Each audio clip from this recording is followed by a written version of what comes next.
हाँ जी, तो स्टूडेंट्स ये रहा आपका topic generation of single side band through phase shift method. तो इस सबसे पहले हम इस टॉपिक पे बात करेंगे, इस चीज़ पे डिस्कशन करेंगे कि why we use this method and why this method is introduced. ठीक है, यानी कि इस मेथड को क्यों इंट्रोड्यूस करवाया गया, इसकी ज़रूरत ही क्या थी जब डबल साइड बैंड था। ठीक है, तो देखो बच्चों, सबसे पहले double sideband suppressed carrier आया, उसकी दो टेक्निक्स थी, आप सब जानते हैं, एक थी फुल कैरियर, एक थी सुप्रेस्ड कैरियर। उसके बाद सिंगल साइड बैंड इसलिए लाया गया क्योंकि देखो बच्चों, डबल साइड बैंड में जो बैंडविड्थ होती थी वो डबल होती थी, यानी 2 टाइम्स ऑफ फ्रिक्वेंसी रेंज आ जाती थी। ठीक है, यानी कि अगर हम FM यानी कि हमारा जो मैसेज सिग्नल है वो 10 किलो हर्ट्ज का है, तो हमें उसका डबल फ्रिक्वेंसी यानी देनी पड़ती थी उसकी बैंडविड्थ को, यानी मीन्स उसकी बन जाती थी 2 FM कार्य के देखें तो 20 किलो हर्ट्ज। ठीक है, तो यही असल प्रॉब्लम थी उस वक्त। तो उसके बाद ना जब उन्होंने यानी कि मोबाइल फोन्स के लिए इस कम्युनिकेशन सिस्टम को इंट्रोड्यूस करवाना चाहा, तो वहाँ पे उन्होंने सिंगल साइड बैंड को क्या किया, डेवलप किया। उन्होंने ये चीज़ यहाँ पे फील की गई बच्चों के, ये जो सर्किट था ना सिंगल साइड बैंड का, यहाँ पे इंफॉर्मेशन लॉस के जो होती है प्रोबेबिलिटी वो कुछ हद तक बढ़ती तो ज़रूर है, लेकिन इतना ज़्यादा उसका इशू नहीं होता, क्योंकि आपको पता है अगर दो साइड बैंड हम बेचते हैं तो अगर दो साइड बैंड जा रहे हैं तो उससे क्या होगा, बैंडविड्थ ज़्यादा होगी और इंफॉर्मेशन लॉस होने के चांसेस बहुत कम होंगे। बट जब सिर्फ एक सिंगल साइड बैंड भेजा जाएगा तो वहाँ पे इंफॉर्मेशन लॉस होने के ज़्यादा चांसेस हो जाते हैं थोड़े बहुत। तो लिहाजा ये एक इशू था, लेकिन इसको भी हल किया गया। और बाद में ना बच्चों एक और चीज़ ये थी कि सिंगल साइड बैंड का जो सर्किट है ना वो थोड़ा डिफिकल्ट होता है, लेकिन उन्होंने ये चीज़ फील की कि जहाँ पे हम सिंगल साइड बैंड का जो सर्किट है थोड़ा डिफिकल्ट है और थोड़ा कह लें कि ज़्यादा प्राइस इसमें लगती है। ठीक है जी, तो कास्टेबल मतलब कि कह लें इसकी जो कास्ट है वो ज़्यादा होती है। तो उन्होंने सोचा जहाँ पे हमें एक कह लें कास्ट बार बार पे करनी पा रही है, उससे अच्छा तो ये एक ही बार में हम डिफ़िकल्टी को भी फेस कर लें और कास्टेबल चीज़ बना के अपना काम चला लें। ठीक है, तो इसका सर्किट आप देखिएगा। फेस शिफ्ट मेथड बच्चों, फेस शिफ्ट होता क्या है, यानी कि हमने एंगल का फेस देना होता है, फेस चेंज जिसे हम कहते हैं, फेस शिफ्ट डाल देते हैं। तो देखें, अब मैं इसका सर्किट ड्रा करने लगूँ, ये देखें, ये मेरे पास मैसेज सिग्नल है। ठीक है जी, इस सर्किट के अंदर बच्चों एक तो ये होगा, आपके पास दो double sideband suppressed carrier इस्तेमाल होंगे। ठीक है, double sideband suppressed carrier DSP SC, यानी कि double sideband suppressed carrier दो इस्तेमाल होंगे, एक आप यहां नीचे लगाओगे और एक वहां ऊपर। ठीक है, दो आपके double sideband suppressed carrier इस्तेमाल हो गए इस सर्किट के अंदर बच्चों। ओके, और उसके बाद क्या इस्तेमाल होगा, देखो यहां से ये देखो, तो यहाँ पे इन दोनों के दरमियान कनेक्शन करवाने से पहले मैं एक चीज़ आपको यहाँ से बताता चलूँ, इतना तो आप जानते हैं, इसी के अंदर हम क्या करेंगे, वो ऐड करेंगे जिसको हम कहते हैं अपना कैरियर सिग्नल। ठीक है बच्चों, कैरियर सिग्नल यहीं से ऐड होगा सेंटर में से। तो आगे आपको पता है यहाँ से फिर हमें आउटपुट मिलेगी, आउटपुट में क्या होगा, मॉड्यूलेटेड सिग्नल मिलेगा। ऐसा ही होने वाला ना। तो देखो कैरियर सिग्नल मैं दे देता हूँ cos ओमेगा CT। ठीक है, cos ओमेगा CT ये मैंने दे दिया carrier signal. cos omega CT दो, या अगर आप इसमें कह लें कि वो भी ऐड अप करना चाहते हो, क्या उसका नाम होता है अपना मैग्नीट्यूड बच्चे हो, तो वो भी ऐड कर सकते हो, यानी वो DC इनपुट जो होती है A के नाम से वो भी कर सकते हो। नहीं करना चाहते तो फिर भी ठीक है, सिर्फ cos ओमेगा CT हमने क्या दे दिया, एक कैरियर सिग्नल दे दिया। अब असल में यहाँ पे होगा क्या बच्चों, ये जो इस साइड से अपना मैसेज सिग्नल आ रहा है ना, ये इसको डायरेक्ट मिलेगा। ठीक है, यहाँ पे इसको डायरेक्ट मैसेज सिग्नल मिलेगा, बट ये जो नीचे वाला है इसको मैसेज सिग्नल देने से पहले हम एक फेस शिफ्ट का इस्तेमाल करेंगे। फेस शिफ्ट का 90 डिग्री का फेस शिफ्ट होता है, वो इस तरह से आप उसको मेंशन करेंगे, -π/2 का फेस शिफ्ट। ठीक है, फिर ये इसको मिलेगा, और इसी तरह से यहाँ पे भी हम -π/2 का फेस शिफ्ट डालेंगे। ठीक है, और फिर जो सिग्नल आएगा वही यहाँ पे आके इसको मिल जाएगा इस तरह से। ठीक हो गया बच्चों। अब ये π/2 का फेस शिफ्ट करेगा क्या, देखें जो π/2 का फेस शिफ्ट होता है ना बच्चों, वो cos को साइन में कन्वर्ट कर देता है और साइन को cos में कन्वर्ट कर देता है, इतना याद रखिएगा। और ये हिल्बर्ट ट्रांसफॉर्मेशन कहलाता है फेस शिफ्ट। ठीक है, इसको कहते हैं हिल्बर्ट ट्रांसफॉर्मेशन। ये कुछ उस्ताद पढ़ा देते हैं इस मेथड को, कुछ नहीं पढ़ाते, तो इट डज नॉट मैटर, बस आपको इसका पता होना चाहिए। हिल्बर्ट ट्रांसफॉर्मेशन असल में बच्चों है क्या, 90 डिग्री का फेस शिफ्ट होता है। ठीक है,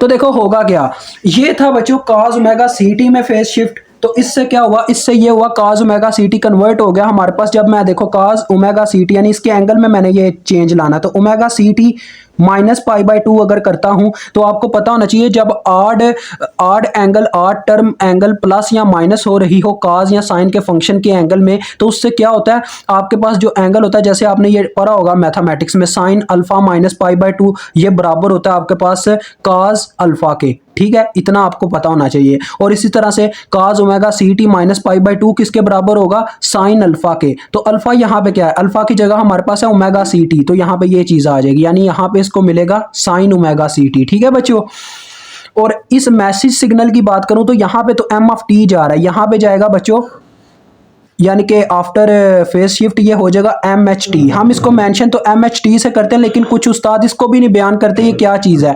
ये बच्चों एम ऑफ टी का इनवर्स है, ये चीज है, ये चीज याद रखिएगा। जब हम इसका न्यूमेरिकल आपको हल करवाएंगे इंशाल्लाह आपको इसकी समझ आएगी मजीद बेटर वे में। ठीक है, तो देखो फिर हमें आउटपुट क्या मिलती है, यहां से आपको पता है मॉड्यूलेटेड सिग्नल मिलेगा, तो क्या मिल जाएगा यहाँ पे बच्चों, यहां से जो सिग्नल निकलता है ना उसको मैं नाम दे देता हूँ x1 ऑफ टी। ठीक है, तो वो क्या होगा आपको पता है, ये मल्टीप्लायर के तौर पे वर्क करेगा, DSPS ये दोनों मल्टीप्लाई हो जाएंगे, m ऑफ टी और cos ओमेगा सी टी। तो ये आ गया मॉड्यूलेटेड सिग्नल इस साइड वाला, m of T cos omega C T. ठीक है, इस साइड वाला ये आ गया,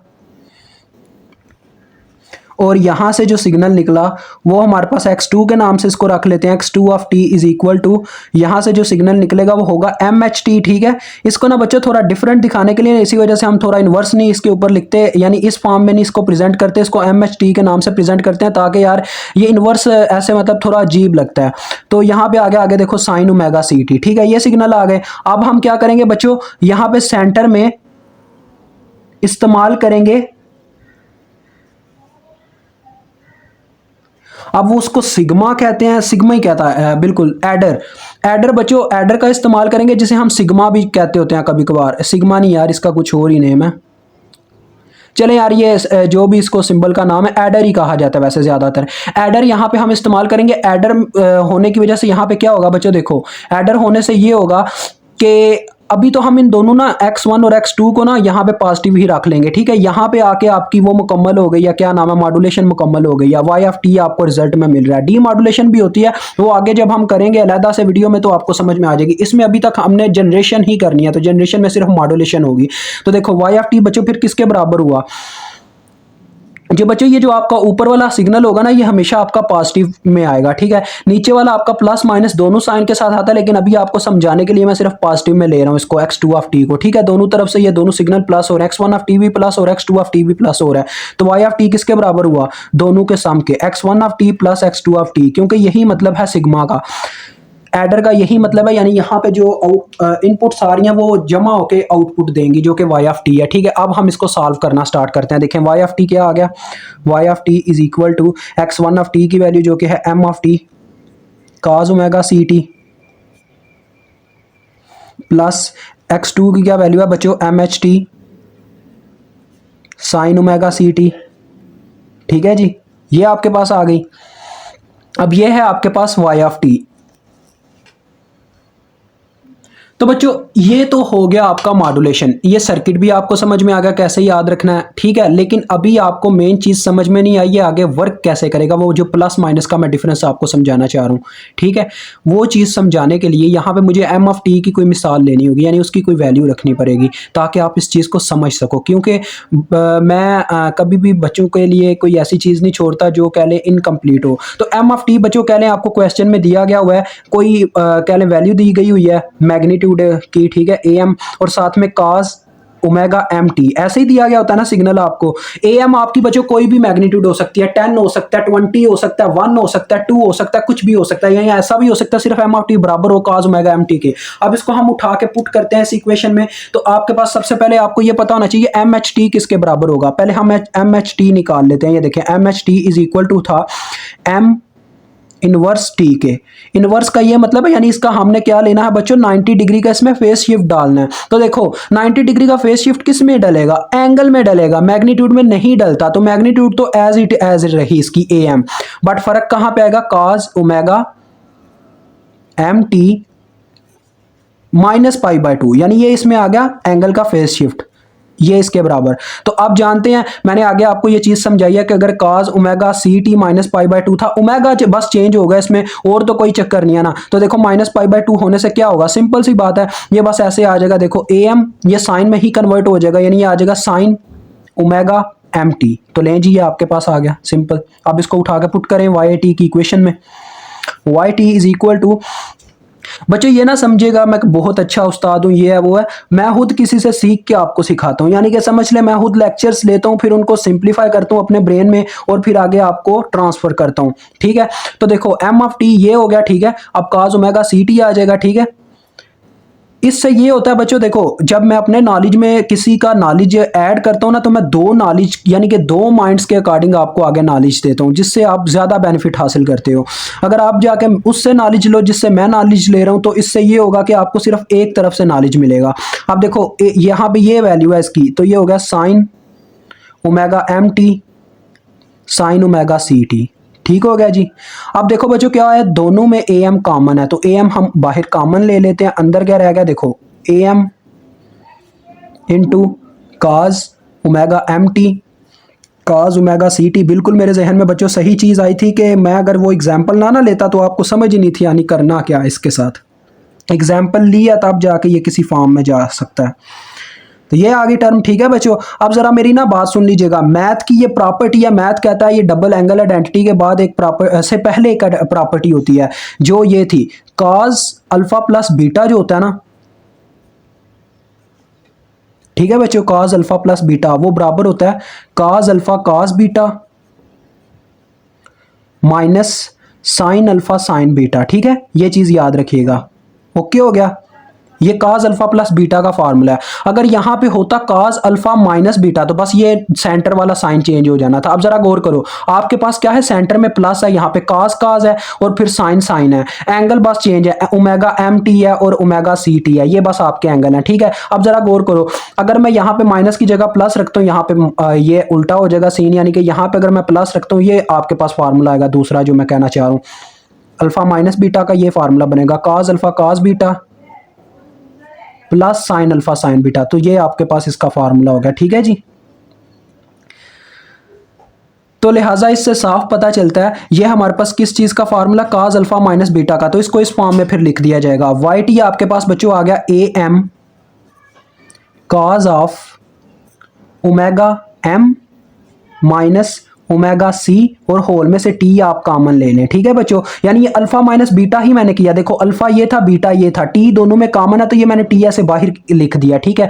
तो ये चीज आपके पास आ गई। अब ये बच्चों देखो, अगर मैं इसको फ्रीक्वेंसी की डोमेन में ले जाता हूं ना, तो ये एफ एम है और ये एफ सी है। ये आपके पास आप चाहो तो इसको इस फॉर्म में भी लिख सकते हो या इस फॉर्म में भी लिख सकते थे, omega C minus omega M भी लिख सकते हो, इट डज नॉट मैटर, होना वैसे यही चाहिए, क्योंकि हमने जो पढ़ा हुआ है उसमें यही चीजें पढ़ी है कि F C plus F M ऐसे लिखा होता था और लिखा होता था दूसरी फॉर्म में F C minus F M. तो मेरे ख्याल में मुझे ये ठीक कर लेना चाहिए, इसको इस फॉर्म में लिख लें ए एम कॉस, क्योंकि इट डज नॉट मैटर कि ओमेगा एम आपकी पहला अल्फा है या ये पहला ये बीटा है, इट डज नॉट मैटर, आप इनको चेंज कर सकते हो इनकी लोकेशन को। तो लिहाजा ओमेगा सी पहले रखो, ठीक है, फिर ओमेगा एम को रखो। तो ये बच्चों आपके पास आ गई लास्ट फॉर्म, ठीक है, जो आपको ये नजर आ रही है, ठीक है। अब जरा गौर करें, ओमेगा सी आपको अगर फ्रीक्वेंसी डोमेन में ओमेगा लिखते हैं तो कैसे लिखते हैं, ओमेगा का बराबर होता है 2 पाई एफ के। अगर ये ओमेगा सी है तो यहाँ पे आ जाएगा ओमेगा सी ऐसे। इसी तरह से ओमेगा एम के लिए ये, यानी ये फॉर्म बन रही है F C minus F M, क्योंकि देखो ये एफ सी बनाएगा, ये सेंटर में माइनस आएगा और ये आगे एफ एम आएगा।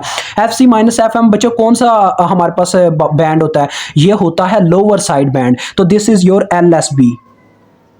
अगर इससे हमें साफ पता चलता है, अगर तो हम अपर साइड बैंड बनाना चाह रहे होते तो फिर हमारे पास क्या होता, सेंटर में आ जाता y of t is equal to A M cos omega C plus omega M. तो ये कैसे आता, जरा गौर कीजिएगा, जैसा कि मैंने बताया था ये कभी ऐसा नहीं होगा सिर्फ यहाँ पे प्लस हो, कभी ऐसा नहीं होगा, लोअर साइड बैंड नहीं सिर्फ मिल रहा होगा, यानी सिर्फ एक बैंड नहीं मिलेगा, दोनों आपको साइड बैंड्स मिल सकते हैं। यानी कि it matters on your transmitter कि वो क्या चाहता है, यानी ट्रांसमीटर कौन सा साइड बैंड भेजना चाहता है, लोअर साइड बैंड या अपर साइड बैंड, दोनों बैंड यहाँ पे पहुंचेंगे। तो यहाँ पे असल में होता है प्लस माइनस इस साइड पे, ठीक है बच्चों। तो आप ये सारे चेंजेस करके देखो, देखो यहाँ पे फिर ये आ जाएगा ना, देखो प्लस माइनस ये आ जाएगा आपके पास, यहाँ पे देखो ये आ जाएगा प्लस माइनस, ये भी आ जाएगा प्लस माइनस, और ये फार्मूला आपने दोनों देखे हैं, प्लस माइनस के अकॉर्डिंग देखा जाए तो दोनों फार्मूलाज एग्जिस्ट करते हैं। इसका मतलब ये दोनों इस तरह से आ जाना था, यानी सेंटर में आ जाना था प्लस माइनस, यहाँ पे भी प्लस माइनस।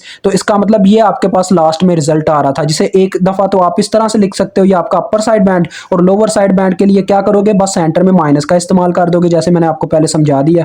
तो ये आपके पास होगा LSB। ठीक है बच्चों, तो मुझे उम्मीद है आपको काफ़ी हद तक इसकी समझ आ गई है। इंशाल्लाह नेक्स्ट लेक्चर में आपसे मुलाकात होगी, या तो क्वार्टराइज्ड करेंगे, जो भी इसका नेक्स्ट लेक्चर बना उस लिहाज से हम चलेंगे। आपको अगर हमारी प्लेलिस्ट का नहीं पता तो प्लेलिस्ट जाके ढूंढे, पहले प्लेलिस्ट मेन पेज पे अवेलेबल है, उसमें लाइन वाइज सारे टॉपिक अवेलेबल होंगे। ठीक है, अगर कोई टॉपिक रहता है जो हमसे नहीं हो पाया तो व्हाट्सएप पे रब्ता कीजिएगा, अगर तो हमारे पास टाइम हुआ इंशाल्लाह वो भी लेक्चर अपलोड कर दिया जाएगा, क्योंकि कुछ कह लें दिन होते हैं ऐसे जिनमें हम भी बिजी होते हैं तो वो लेक्चर रह जाते हैं, तो फिर हमें माफ़ कर दीजिएगा अगर आपका लेक्चर कवर ना हो पाया। अदरवाइज मैं कोशिश करूंगा आपका लेक्चर कवर कर दूं। ठीक है, तो खुदा हाफिज़।